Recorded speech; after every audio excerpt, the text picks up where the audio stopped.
अब नेपालमा चाहिँ मान्छे मरिएर गाडी सकेपछि पनि केही दिन मान्छे कुरेर बस्नुपर्ने अवस्था भइसकेको छ। के हुँदैछ नेपालमा देख्न सक्नुहुन्छ। यो खाल्टो चाहिँ मान्छे पुरिसकेको खाल्टो हो आजभन्दा 2 दिन अगाडि चाहिँ। तर यो खाल्टोले रातारात फेरि खोलेर चाहिँ लास चाहिँ बाहिर छ। यो चाहिँ के हुँदैछ? यो घटना हो इलामको रोङ गाउँपालिका वडा नम्बर 2 लामकटेरी भन्ने ठाउँको हो है। यो चाहिँ मान्छेलाई खनेर पुरेको खाल्टो पनि फेरि खुल्ला गरेर लास बाहिर छ। के कारणले छ? मान्छेहरू नेपालमा किन यति साह्रै हुनुभएको छ क्या है। अहिले भन्दा 4 घण्टा अगाडि चाहिँ उहाँले भिडियो बनाएर हाल्नुभएको छ। पुलिस प्रशासनहरू पनि आउनु भएर उहाँहरूले चाहिँ लास ओपनिङ गर्नुभएको छ। तर त्यो भित्रको लास चाहिँ देखाइएको छैन है। त्यो जुन चाहिँ डेड बडी गाडेको हो, जसको डेड बडी गाडेको त्यो मान्छे हो कि होइन अझै पनि खुलाउनु भएको चाहिँ छैन है।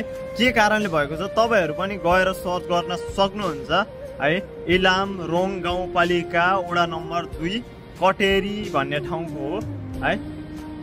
के कारणले चाहिँ यो भएको छ प्लिज यति साह्रै किन हो, के कारणले यो गर्नु भएको यो सब है। एकजना मरेको मान्छेलाई पनि कुनै सुख शान्ति छैन क्या यो बेलामा नेपालमा चाहिँ। खै गाह्रो छ नेपालमा बस्न, अब सकिँदैन जस्तो छ।